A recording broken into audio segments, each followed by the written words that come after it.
Hi, I'm Chuck Gardner from NYSERC, the academic division of the Cyber Innovation Center. Today we're going to work through a robotics build from the Cyber Literacy curriculum, number 11, Runway Protoboard. For the Runway Protoboard build, we've got our supplies laid out. We've got our prototyping breadboard. We've got one 220 ohm resistor, that's a red, red, brown. We've got a dozen red LEDs, a variety of jumper wires, our Boe-Bot and USB cable. So to begin, we're going to start with the breadboard and we're going to install our wires, and then we're going to take a look at what jumpers we need to move on from there.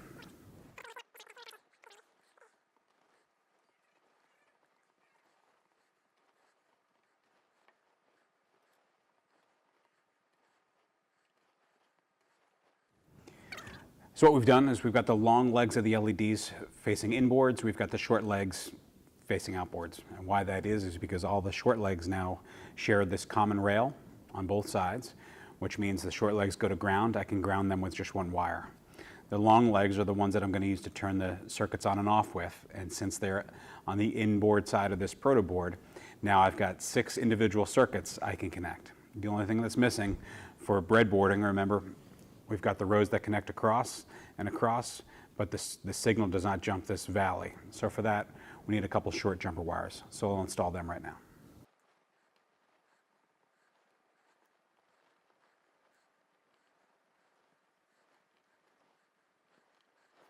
So now that we've got our long leg sides of the LEDs connected with just one wire coming to either this side or this side of the breadboard, I can send the signal back to the Boe-Bot and we can control those circuits.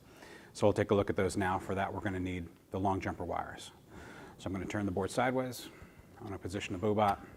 And for this build, we're going to connect to odd pins 1, 3, 5, 7, 9, and 11. And that's because we want to avoid 4 because our speaker's hooked up to 4.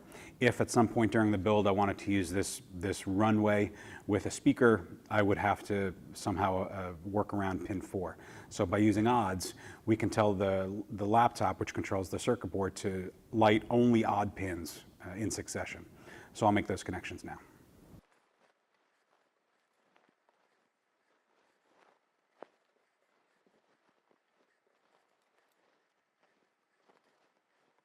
So with all 6 LED circuits connected through the jumper wires to the odd pins 1 through 11, we've got what we need now to send the high voltage to the breadboard so that we can turn these LEDs on and off.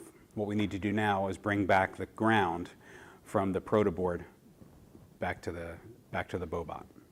So we need one more jumper wire, and what we're going to do with this jumper wire is we're going to connect the ground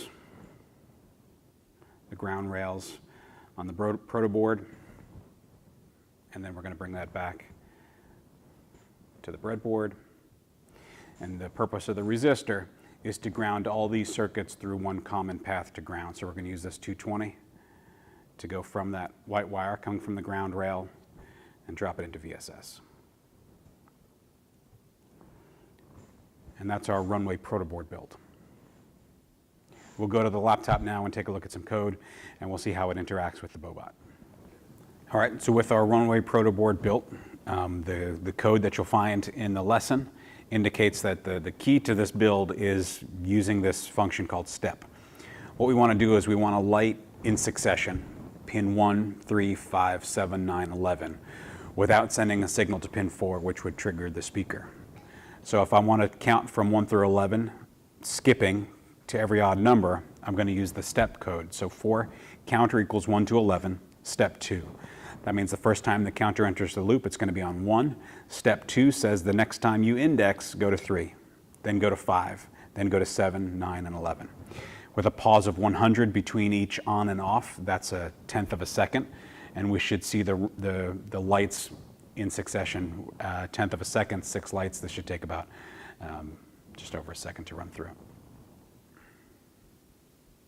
And there's our code running. This is the first code in the build. We're going to move on to something a little more advanced with the next code. So after students get the lights progressing in order, the question becomes how can we enable some form of chaser? So I want to get 2 lights lighting at the same time. So in other words, if 1 is lighting and then it shifts to 3, maybe I'll want 1 to light so that they can follow each other down the runway.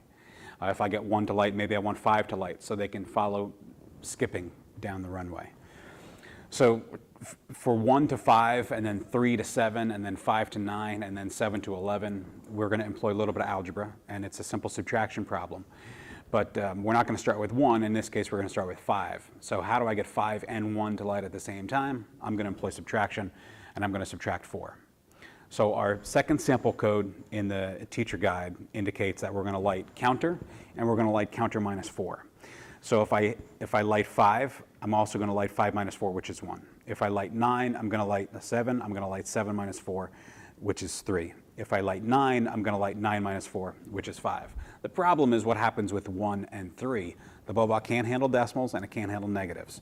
So if I tried to say light 1 minus 4, that's a negative 3. The Boe-Bot doesn't know what to do. This program isn't going to work the way students want it to work.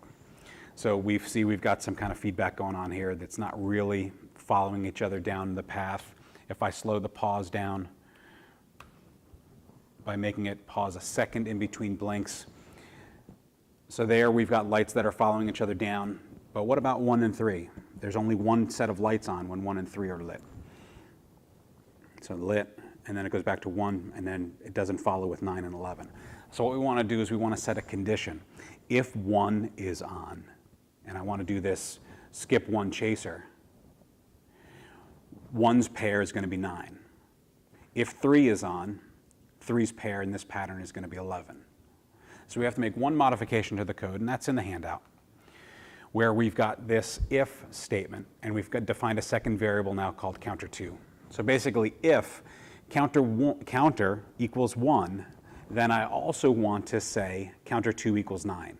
That way, I light counter 1 and counter 2, and these two pairs of lights are going to go on. If I move to 3, again, I can't subtract 4 from 3. In the world of the Boe-Bot, that doesn't exist. So I'm going to hardwire, essentially, light 3 with light 11. So if counter equals 3, then I'm going to hardwire counter 2 to 11. But once I get to 5, I can subtract 4. 5 minus 4 is 1. 7 minus 4 is 3. 9 to 5. 11 to 7. And if we run this new modified program, we've got pairs at all times.